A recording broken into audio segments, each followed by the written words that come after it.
Ayong adlaw mga igsoon sa kini nga video atong pagahisgutan ang usa sa tudlo sa ebanghelyo ni Jesus Christ that necessary to our salvation and part of the gospel.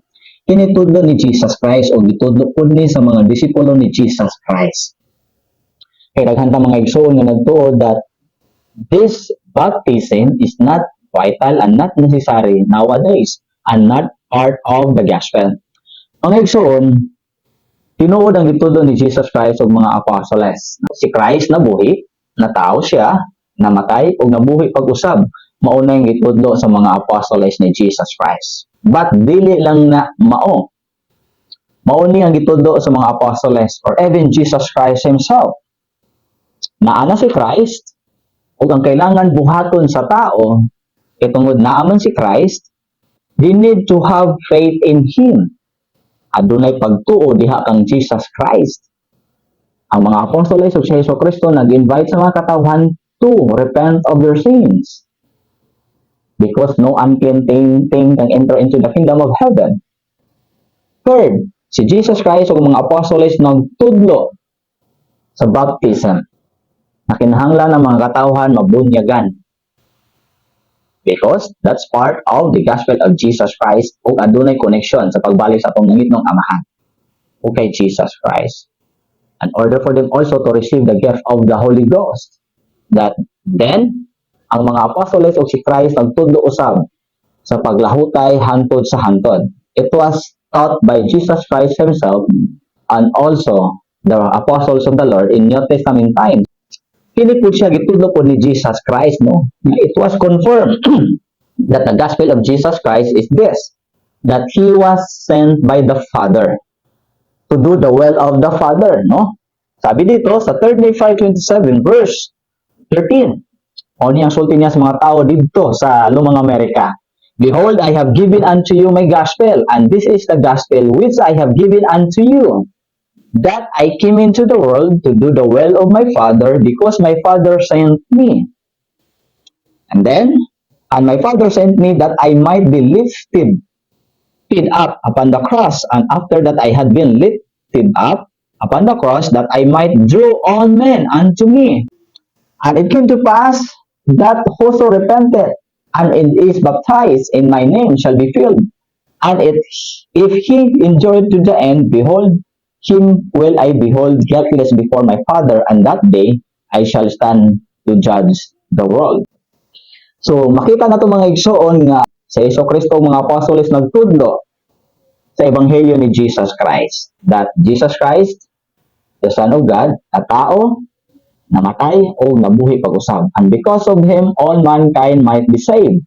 O si Kristo mga apostoles nagtudlo nga kinahanglan magkanaan ng pagtuo sa iyaha, maghinulsol, mabunyagan, o kadawat sa Espiritu Santo o maglahaw tay hantod sa hantod. O kini siya nga tudlo iha gihapon gitudlo ngadto sa mga tawo sa lumang Amerika, and this teaching also nagpadayon siya sa atong kapanahonan karon that baptism is necessary. So kini nga topic mga igsoon sa kini nga video atong pagahisgutan mahitungod sa baptism. Kung ang baptism ba is necessary or not.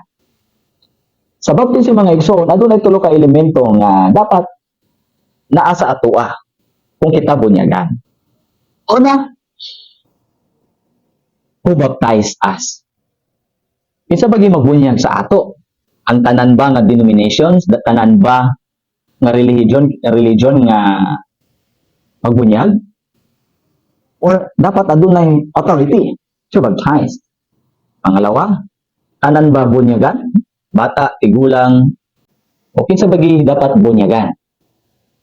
Pangatlo, na dapat naa sa atoa kung kita bunyagan, mode of baptism. Sa unsang paagi kita bunyagan? Well, mga igsoon sa kini nga pangutana, matubag ni siya sa baptism ni Christ. Siya ang pinaka-perfect example sa pamaagi sa baptism. Kung madumduman nato, si Christ niadto sa Jordan River, niadto kay John the Baptist sa kalayo-layo nga milya, in order for him na mabunyagan siya ni John the Baptist. Unsa may naad ay kay John the Baptist, kanang dito man siya nagpabunyag. O ganong si John the Baptist may nagbunyag. pinakauna na namang ngayon because John the Baptist was prepared by God to be the baptizer of the Son. So una, nganong si John, ay tungod he was prepared before the foundation of the world to be the baptizer of the Redeemer, of the Lord Jesus Christ. Pangalawa, because Christ know that John the Baptist has the authority to baptize. So si Jesus Christ, ito siya nagpabunyag kay John the Baptist because aduna siya otoridad to baptize. So natubag natong pangutana, kinsa kinahanglan na mabunyag? Adunay otoridad to baptize. Unsa ka na nga otoridad? Ang tawag na ng otoridad nga naa kay John the Baptist is the Aaronic priesthood. The gospel of repentance and of baptism. The preparatory gospel.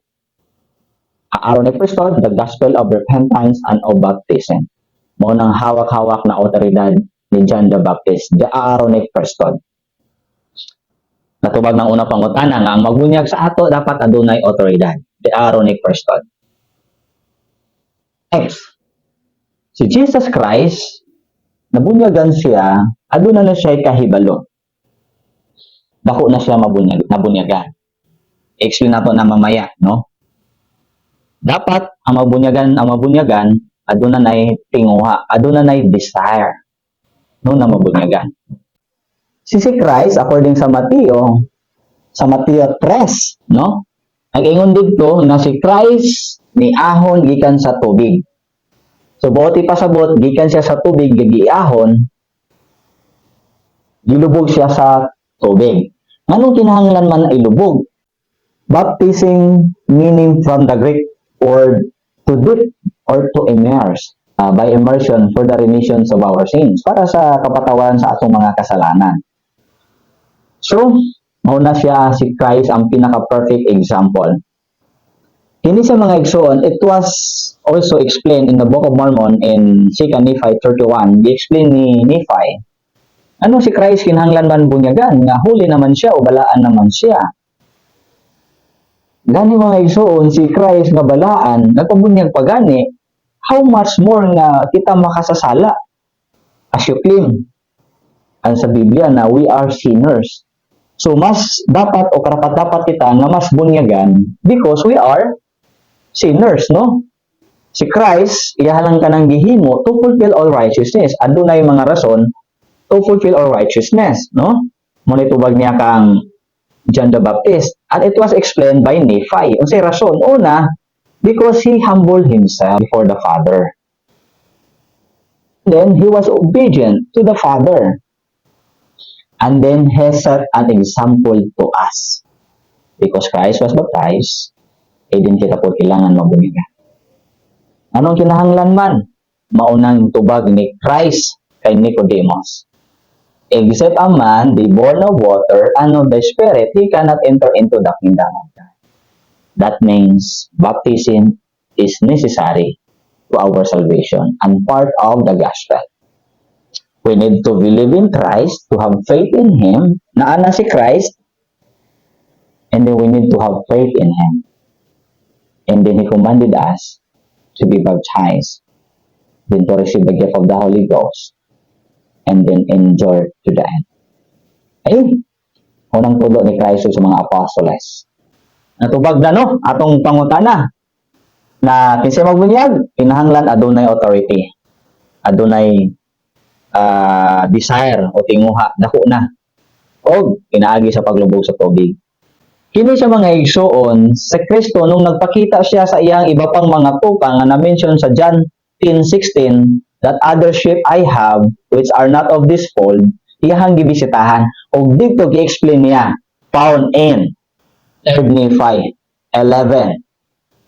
Si Jesus Christ nagpakita sa iyang mga disipulo, mga tao dito sa Amerika nga other sheep niya, invite sila ni Christ nga duol kamo kanako upang inyong masalat o mahipo ang bakas ng mga pako, no, sa aking mga paa o sa akong tagiliran.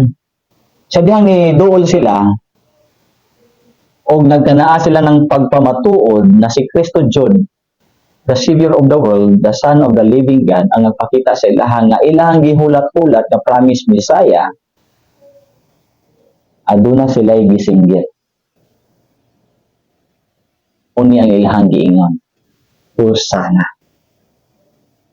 Masay buti pasabot danang hosana. Sa kanang konteksto mga igsoon, ang ilahang pasabot, hosana, is maaari po bang iligtas mo kami? Sa dihang nagkanaa sila ng pagmamatuod nga si Jesus Christ, di ay ito ang nagpakita sa ilaha. Nagkanaa sila ng desire sa ilahang kasing-kasing. Kung nisinggit sila, hosana. Ang ibig sabihin, maaari po bang iligtas nyo kami? Ang tanaw na to sa tubag ni Jesus Christ mga igsoon. Ang iyahang ginhimo inani, nagtawag siya og katao, 3 Nephi 11:21. Kung itagaan niyang otoridad. He was commissioned, this man, to have the authority to baptize the people.